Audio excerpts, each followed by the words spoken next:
All right. Hello and happy Labor Day to everyone who's watching this. And this is going to incidentally or ironically be about Labor Day or very methodically and strategically about Labor Day.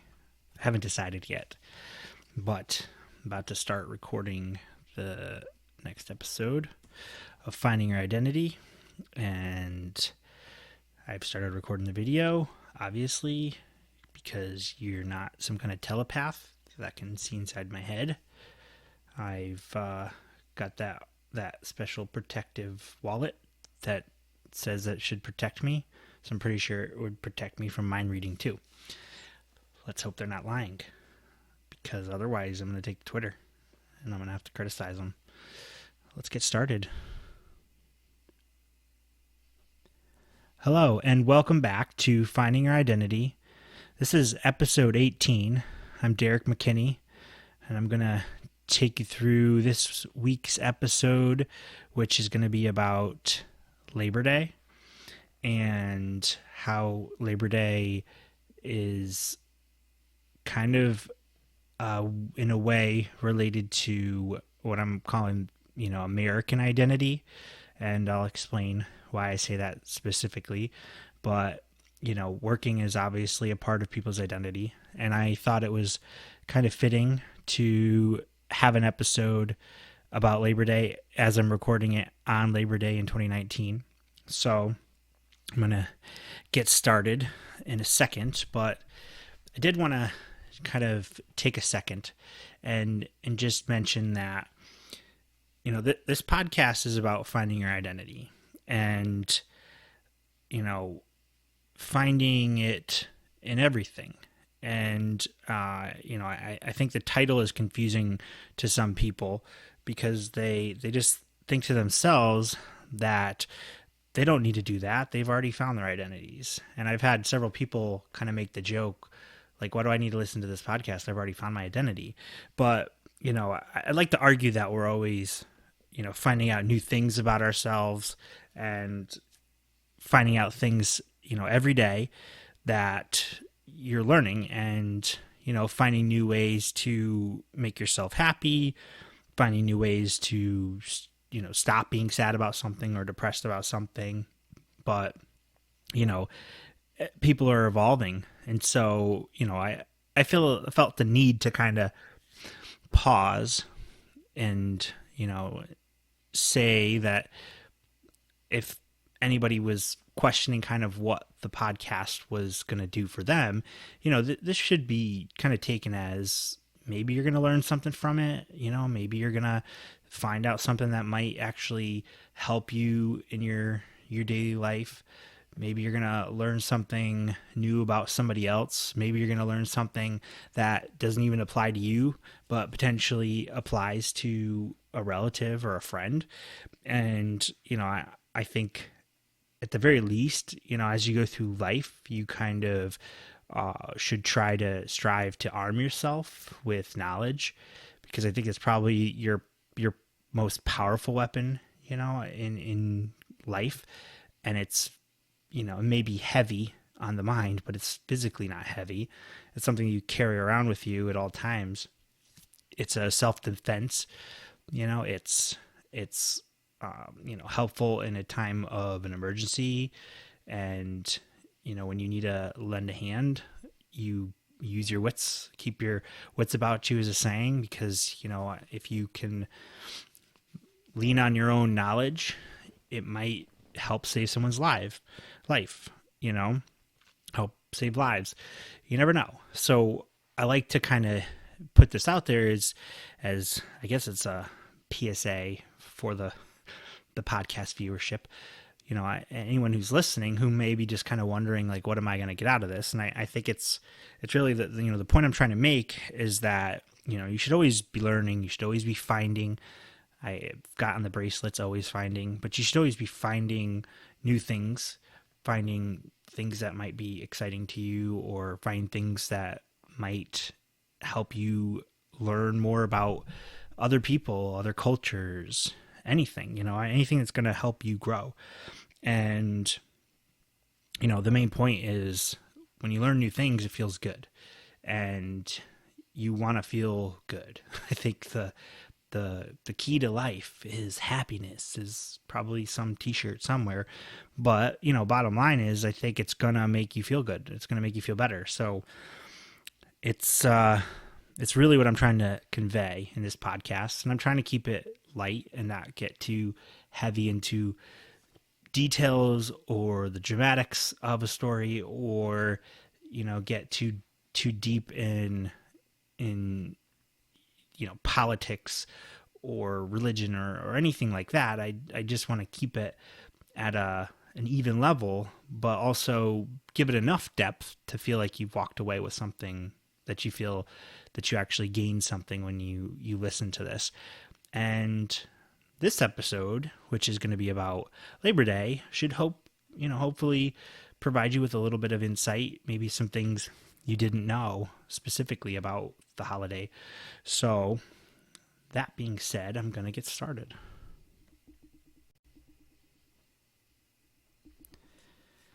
Labor Day. It's got a funny name. It's a day you'd think that you'd be actually doing labor. I hear the word labor and I think manual labor. And I think back to when I dug graves, or when I worked a grill or a fry station when I was in the restaurant business, because that felt like that was manual labor. And manual labor essentially is, working with your hands and potentially your feet. I don't know, maybe you're a unicyclist in a circus. But, manual labor is essentially when you're not working with your mind and on a computer. I think everything else is just considered manual labor. No, but I mean, it's hard backbreaking work, I think is what it would be classified as. And the word or the term Labor Day is kind of seems counterintuitive to what the holiday is, but everybody knows it as the end of summer. It's a bookend to the summer because it's essentially the last party. It doesn't have to be, but it feels like that's your last day to wrap things up in terms of summer. Have your last barbecue that weekend. Maybe go to the beach for one last time. I look at it and I think, hey man, now the state parks are going to be less crowded because everybody stops going to the state parks after Labor Day. It feels like, because I think they close or shortly out thereafter. But I actually think in the state of Connecticut, it's free to park in state parks, or maybe now you can actually park in state parks for free because there was some rule or law that was just passed recently. But up until a couple of years ago, I remember you had to pay $5 or $10 for your car, in order to get into a state park, just to go hang out in a free park. You had to pay to park. So you cut through that irony, and what do you get? And I just remember, between, the months between Labor Day and Memorial Day, going in between that time through winter, essentially, you could kind of enjoy those parks a little bit more, unless it was like a really hot day during a heat wave or something like that, and you had this like freak bit of weather, and then a bunch of people went out and ended up at the same place you wanted to go, thinking the same thing you thought. No one's going to be here. The parks haven't officially opened because it's not Memorial Day. But anyways, that always kind of comes to mind. I always thought it was interesting, that school was always kind of tied to it. And I remember when I was in school, we would start after Labor Day. Some people say that wasn't necessarily the case, but now it's like kids are starting school before Labor Day for a few days, and then they have this long weekend, and then they go back, and it just seems disruptive and counterintuitive. But, a lot of times I feel like the schools are just trying to squeak in the days so that they can get their budgets. They can meet their budgets, maybe get a little extra money or something. Not entirely sure why you got to force it, these 3 days in. Maybe it's because you're not getting any breaks for snow days, and in New England, that's always a factor. But it seems like every year when they quote unquote bake in snow days, you still end up going to school until the middle of June. So I don't know. Someone maybe can answer that question for me, why that happens. But, as a definition, and pulling straight off of a History Channel website article. It's an annual celebration of workers and their achievements, and it originated during a time that was tough for American workers, American laborers, and you know this was 1800s, and you have to imagine. So at the same time in the country, you had the farmers, farming as a trade was kind of slowing down because the Industrial Revolution was picking up and gaining so much traction. This is when people moved from the rural areas to the urban areas into cities. Cities started to get massively overcrowded. People wanted to live a lot closer to where they worked, and the factories were in the cities, and the cities were near the ports or the rivers or any kind of major throughway in order to, because there was interstate commerce going on. So, that just naturally, that's how the cities were formed. And so then, your cities then get filled with people who are essentially the laborers who are working in the factories and, partaking in this revolution of industry. And the thing is there was really no rules to it, because it kind of blew up so fast.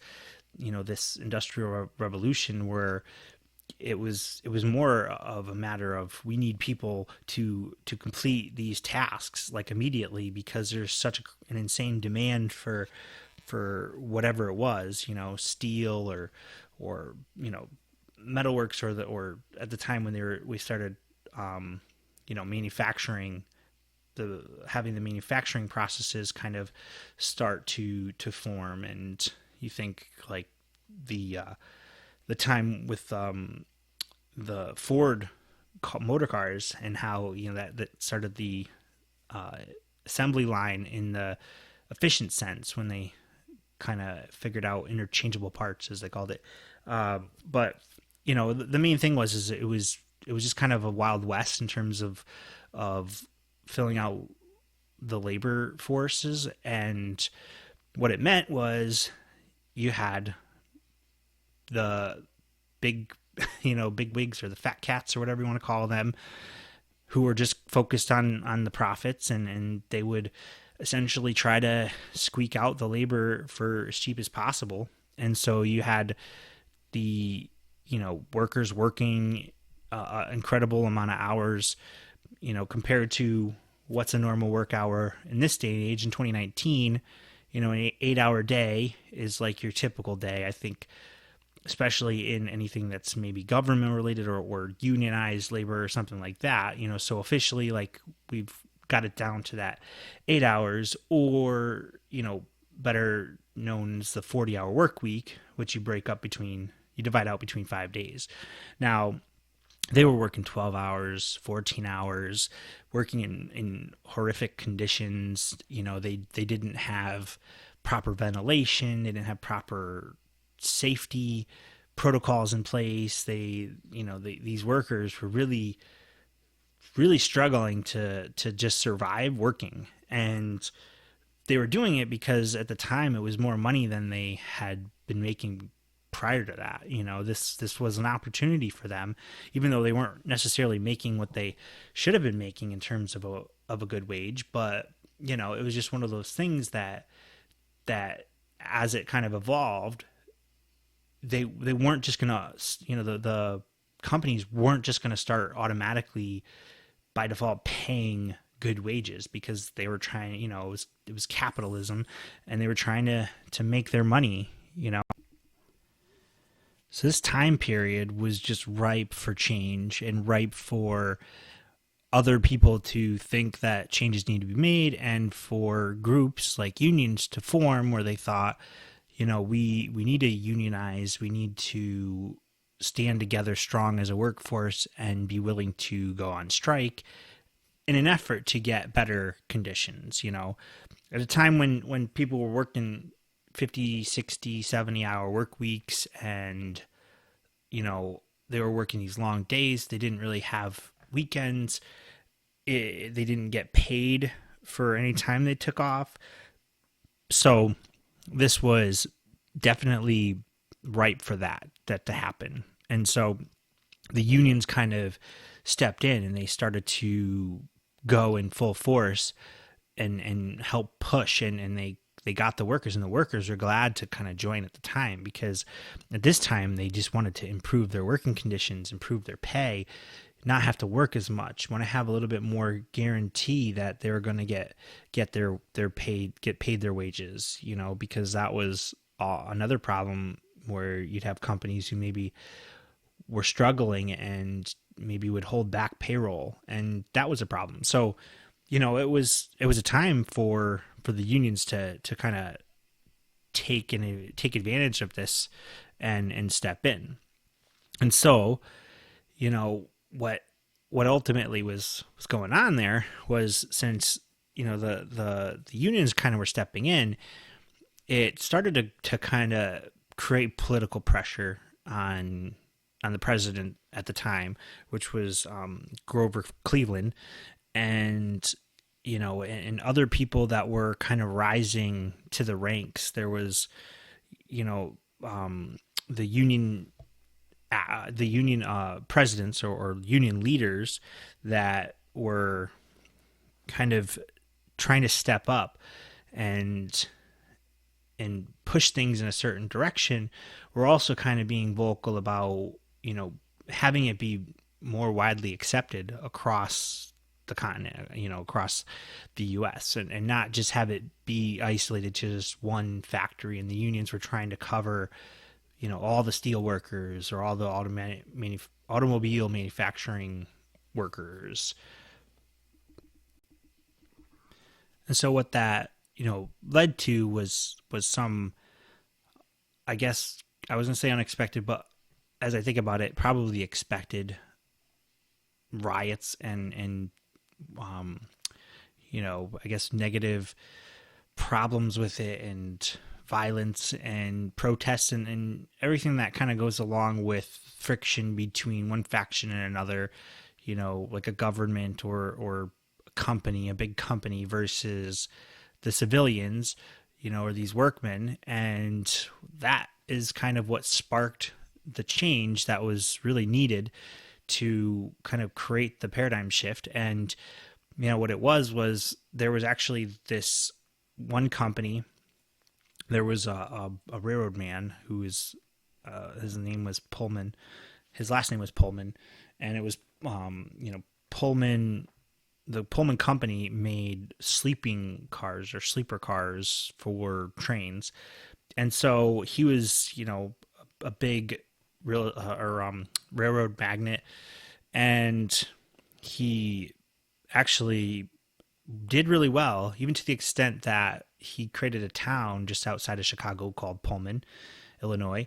And and while things were great, everything was all fine and dandy, everybody kind of, I guess, tolerated him or liked him because he provided housing. He had this town, they did their banking through the Pullman Bank, and he provided places to live for these people and kept the wages coming in steadily, and everything was happy until there was a recession, and the rents didn't change, and the cost of living didn't change, but people were laid off and didn't have jobs, or the wages were cut, so they weren't making as much money, but they still had the same bills. So this was obviously a problem, and to the extent that it led the workers to strike, and it kind of sparked a stoppage or boycott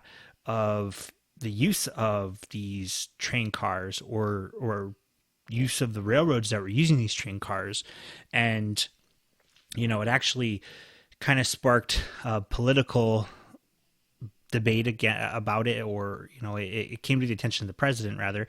And what ended up happening was, to kind of try to save face, the president actually sent troops to, and there was actually an act called the Sherman Antitrust Act, which was leveraged to say that it was illegal for this boycott and for the strikers to strike, because it was stopping something essential like the railroads. And so he sent troops, he sent, United States military troops to try to force the workers to go back to work. And that just didn't end well. If you think back to any other times that the Army's been dispatched, like Kent State, or stuff like that, in the South, where you have the Army that's trying to enforce rule. Even today in 2019, you hear this in Hong Kong.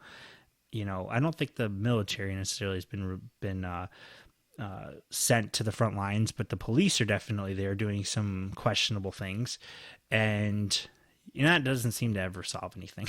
I mean, I feel like the people got to sit down and talk, but they, they're struggling. And so this is what was happening basically at that time in history, when there was these riots and some violence that occurred, where officers died and civilians died, and it was kind of a bloody stain on the industry. It was definitely a stain on the presidency at the time.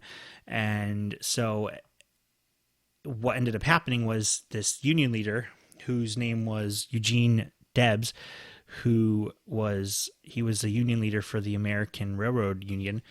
And he's the one who called for that boycott and, kind of helped escalate things in a matter of speaking. But he also, was the one who was liaison to speak with the federal government. And, what ended up happening was they kind of came to an agreement, and the workers were going to go back to work. And so it was in that same year that was 1894 that the president at the time, I mentioned Grover Cleveland, had Congress sign or petition Congress to sign a bill that would pass it to make a federal holiday Labor Day, to make Labor Day an official federal holiday, and to call it out as being a way to celebrate workers and to celebrate the sacrifices that they made and the value that they bring to the country, and they keep the country running like a good engine should be running. And so that kind of is what really kind of sparked things to even give a lot of weight to the unions. This in itself was a day that they kind of set aside, but it made it valid. It gave that validity to the unions to say, listen, this was obvious problem. Like, this was something that needed to happen. And this gave legs to a lot of the other areas of industry to have their workers essentially unionize. And, the unions lasted strong. I mean, they're still around today. There's still unions, but they're not as strong as they used to be. But the unions were, very strong, up until I can't even think, maybe the 70s, or maybe like the 70s or 80s. I think when you start seeing manufacturing jobs go overseas, you see jobs basically being outsourced, like that's when unions kind of end up getting weaker, because the employees, what do they have to unionize if the employees don't have jobs, But it was, that period of time, because it really kind of, it had a lot of traction, and it stayed active. It stayed active in protecting workers, like the unions. They stayed at the side, and they fought for everything they could fight for to kind of make it better for the workers. Pretty much, I think, up until, that's kind of jumping a little bit too far ahead in history, because really it was between that period, when it first kind of became big in 1894, right, where it was really national news, I guess, for striking, because unions had been around for hundreds of years, but it really gained its momentum and traction during the Industrial Revolution, but that kind of only lasted, for so long, because, whereas when you think of in the future, and I'm jumping ahead to when outsourcing happened, 70s, 80s, 90s, when jobs started going overseas, and it kind of felt like what was there to unionize, but there was an opposite effect because during the 20s, the economy was doing so well, and it seemed that the companies were just naturally, I think, maybe been conditioned by the previous unionizations. There was less reason for people to want to be in unions and maintain being in unions, so it kind of fell off, and it was just during the 20s and 1920s, it was just going so well, like there was no need for it. So what kind of brought it back in full force though was after there was the First World War, there was the Great Depression, and that essentially was kind of the turning point when the unions really kind of came into need, because during that Great Depression it was kind of back to trying to find the cheap labor, because the companies were still trying to produce stuff when they could, but people were fighting for jobs, so they didn't have to treat workers like it was just like a supply and demand type thing. There just was way more people needed work than actual work was needed to get done, because the economy was doing so poorly. So it just kind of led to conditions that workers could be taken advantage of, and the unions kind of picked up steam during that era and kind of maintained that steam through like the 40s and the 50s. And then World War II kind of interrupted things again. And it mainly is because during the war, all the efforts were needed for the war, everything that was being manufactured, because all the manufacturing was redirected towards defense manufacturing, and it was illegal to strike because it would have impeded the US's ability to fight the war effort. So there, you just couldn't strike at that point. But as soon as the war was over, then it was strikes all over again, because then it was like, we need to course correct here and get everything back on track, because everything's been out of whack for so many years during World War II. And that's actually the true point, which that's between the 40s, 50s, into the 60s, that's when the unions became very important to helping get labor laws passed and helping to get workers what they really deserved. And not to belabor this point about unions, but it was kind of with that power and the strength that they had that things started to creep in, like corruption.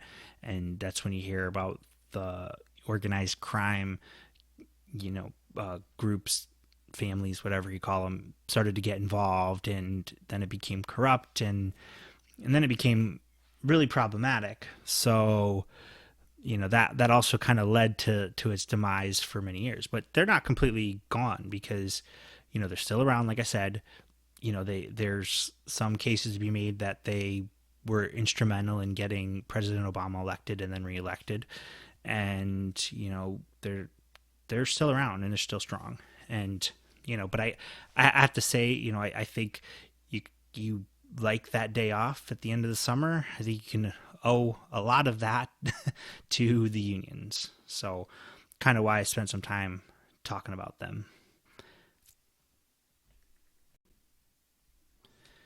So I think something interesting is the fact that, we celebrate Labor Day on the first Monday in September.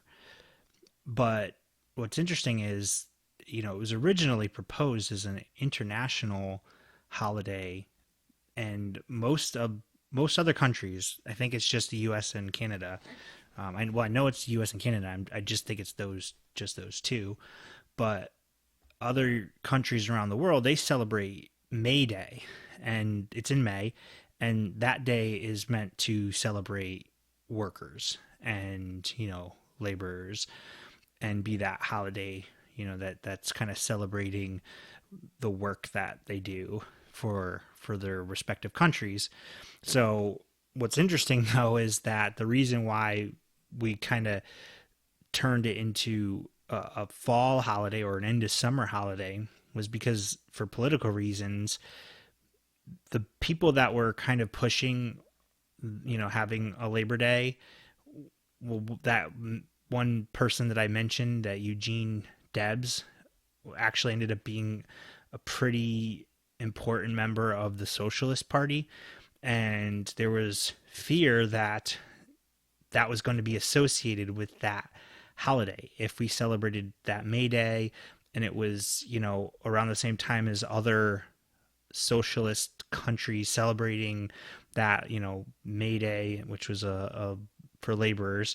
So the decision was made when they passed this law to institute a holiday, was to do it in September, and to kind of keep it as far away from that other day as possible, where it still made sense to have it be, a holiday that hopefully wasn't associated with socialism and, giving traction to the socialist movement.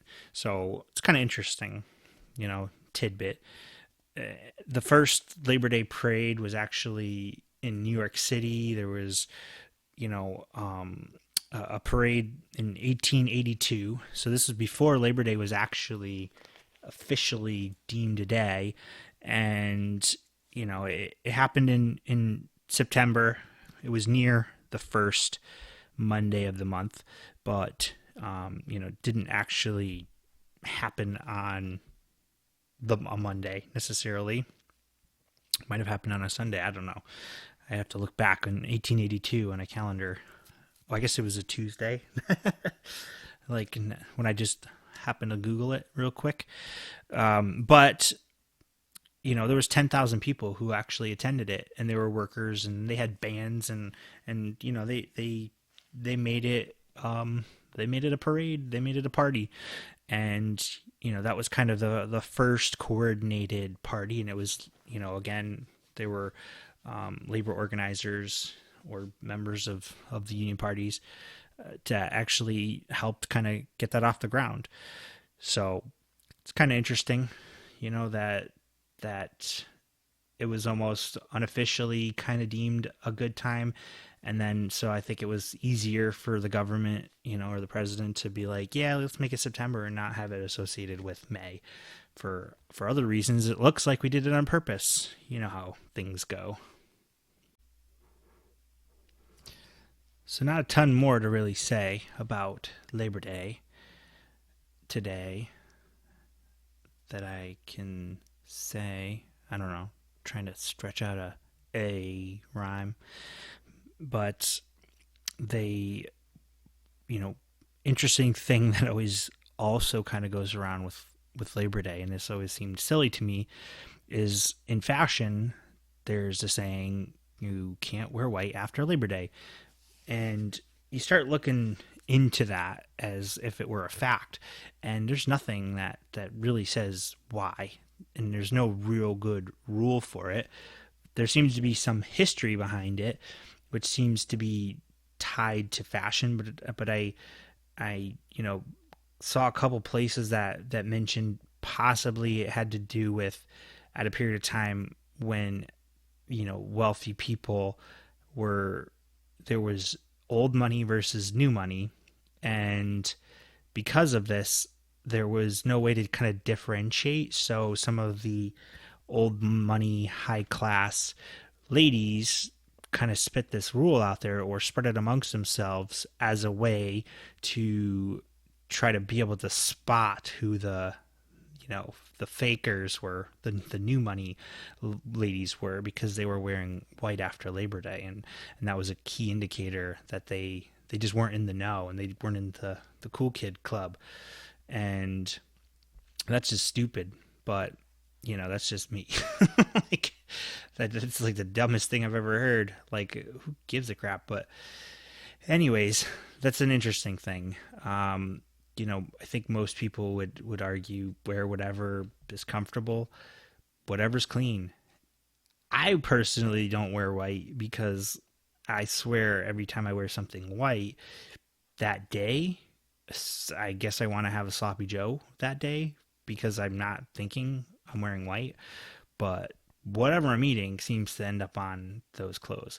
I remember having a pair of white jeans when I was like in high school for some reason, and they were like baggy jeans, and I think they were like the carpenter style too, with the extra pockets. It just was a dumb thing. It was just one of those like, this is a ridiculous thing to own white jeans, and then you got a constant fear like, did I sit on a melted chocolate chip and now it looks like something happened in my pants? Like, you never know. So I don't understand white jeans. It never made sense to me. I mean, women, I guess, look better in white jeans than men do, but still, it's so dangerous. It just seems so risky in such a dirty day and age. I mean, I don't know where the heck. Maybe if you're sailing, but still, then you got like fish that could jump out of the water and land on your lap or something. Who knows? Obviously, I'm not high class. Obviously, I'm like gonna probably wear white tomorrow. You know, an all white outfit, all white tracksuit outfit. But I'd have to say, as a final note, as I wrap up, be careful driving, especially on Labor Day. Memorial Day too, but Labor Day has high statistical uh, reasons to be careful because of the amount of crashes or deaths that occur. I think, it's probably this past year estimated to be around like 400 or something like that. And that's probably just for the US. And it's probably, AAA has a study or something. But, it's often dangerous. You also have to be careful because you're going to see a lot more cop presence out there because they're going to be looking for drunk drivers, but that's always the problem in your holidays. 4th of July, Memorial Day, Labor Day, you got higher presence of cops out there because they're looking for people who might be drinking and driving, and that's just not smart. I mean, any kind of intoxication in driving, smoking pot and driving, whatever it is. But yeah, so be careful. That's all I got to say. So I'm wrapping up this episode of Finding Our Identity, and I want to thank you for listening and invite you to stop back again for the next episode, which for all intents and purposes is going to be episode 20, because that's what the numbers in the universe are telling me it should be, and math, and because 20 comes after 19, and it might be something special. So you should tune in. And do not be influenced by the non-listeners, even though they have unionized and their demands are ridiculous. Who would think that many people want Munster cheese or Moonster cheese? It's ridiculous. Until next time, I'm signing off. This is Finding Our Identity.